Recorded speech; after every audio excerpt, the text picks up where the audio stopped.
میں ضروری سمجھتا ہوں. معذرت کے ساتھ ایک یہ جو دعات کی تنخواہوں کا یا ان کے بنیادی اخراجات کی فراہمی کا مسئلہ ہے، میرا اپنا مشورہ یہ ہے کہ جیسے ہم دعوت کے لیے ذہن سازی کرتے ہیں، دعات کی کفالت کے لیے بھی اہل ثروت کی ذہن سازی کرنے کی ضرورت ہے.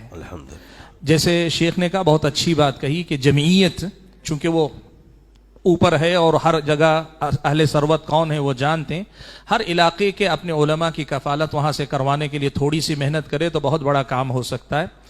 پچھلے دنوں ایک خبر میری نظر سے گزری، اس کے بعد میں نے کچھ لکھنا چاہا تو بھی مجھے لگا لکھنا چاہیے، اور پھر دوسری طرف دیکھا تو کہا نہیں، یہ نہیں لکھنا چاہیے، تو اسی تردد میں وقت نکل گیا. میں ایک سنا دیتا ہوں آپ کو مختصر. بنگلور کے اندر پچھلے دنوں، ہفتہ 10 دن یا 15 دن پہلے کہیے کہ یہ جو صفائی کا عملہ ہوتا ہے نا، صفائی کرمچاری جن کو کہتے ہیں، صفائی کا عملہ، وہ احتجاج پہ بیٹھا بنگلور کے فریڈم پارک میں. ان کا احتجاج کیا ہے؟ ان کی تنخواہ جو ہے ماہانہ 18,000 روپے حکومت سے ان کو ملتی ہے. ان کا احتجاج یہ ہے کہ 18,000 روپے ہمارے لیے ناکافی ہے، ہماری تنخواہ بڑھائی جائے.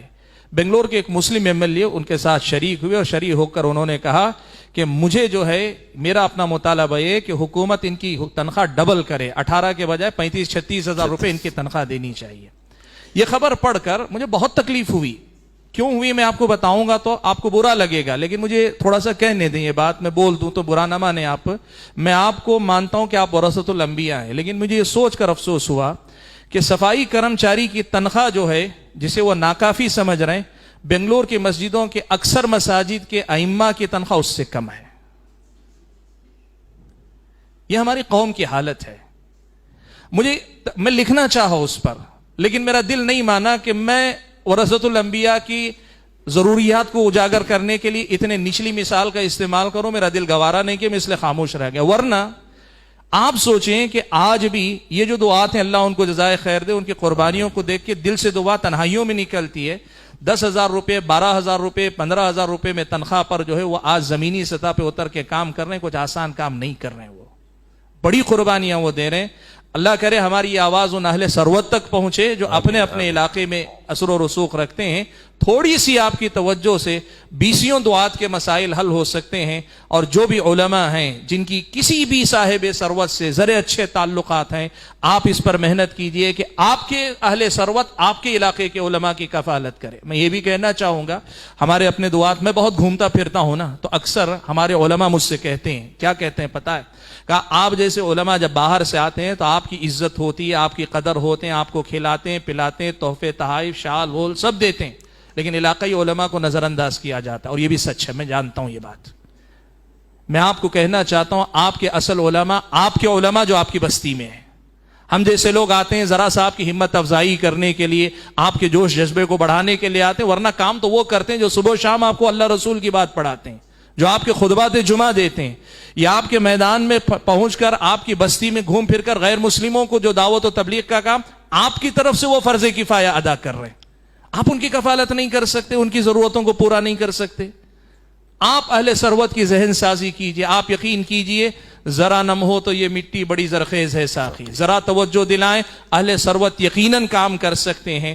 تو اس میدان میں شیخ کی اس بات سے اتفاق کرتا ہوں کہ جمعیت کو اس میں پہل کرنی چاہیے اور علماء کو بھی اس میں پہل کرنی چاہیے. کم سے کم میں کوشش کروں، مثال کے طور پر میری پہچان میں 5 اہل ثروت ہیں، ایک بار ان سے بات کروں کہ آپ میں سے ایک آدمی تھوڑی تھوڑی مدد ماہانہ کر دے تو اتنے لوگوں کی کفالت ہو سکتی ہے. اس ملک کے اندر اسلامی نظام حکومت نہیں. اگر اسلامی نظام حکومت کہیں ہوتا تو حکومت ان سب چیزوں کی ذمہ دار ہو جاتی، بیت المال ان سب کا ذمہ دار ہو جاتا. لیکن اگر یہ نہیں ہے تو علاقائی سطح پر کریں. کل ہی ایک نوجوان مجھے بتا رہے تھے کہ میری اپنی بستی کے اندر ائمہ کی تنخواہ 8,000 روپے تھی. میں نے کیا کیا؟ جمعیت کو بھی نہیں، ذمہ داروں کو بھی نہیں، عام نوجوان سے میں نے درخواست کی. آج یہ صورتحال ہے کہ اس تنخواہ کے ساتھ اضافی تنخواہ مقامی نوجوان آپس میں تعاون سے دے دیتے ہیں. کوشش کریں تو دروازہ کھل سکتا ہے. یہ واقعی سنگین مسئلہ ہے. میں آپ کو بتاؤں، یہی مسئلہ نہیں حل کرنے کی وجہ سے اہل حدیثوں میں راقیوں کا مسئلہ، پیسے لے کے رقیہ کرنے والوں کا مسئلہ بڑھتا جا رہا ہے. اور وہاں سے جو ہے توہم پرستی پھیل رہی ہے، بدعقیدگی پھیل رہی ہے، اور بسا اوقات اخلاق سے گری ہوئی حرکتوں کی بھی رپورٹیں آ رہی ہیں. آپ اگر اس مسئلے کو حل نہیں کریں گے، اس کا رد عمل قوم کو ہی جھیلنا پڑے گا. ہم کو اس کو سمجھنا چاہیے. معذرت چاہتا ہوں، شیخ نے کہا تھا مختصر جواب دیں، لیکن اس کو کیا مختصر کریں. تو مجھے امید ہے انشاءاللہ کہ میری اس گفتگو کو، لمبی گفتگو کو آپ برداشت کریں گے. اللہ ہم اور آپ کو توفیق عطا فرمائے. آمین. جزاک اللہ.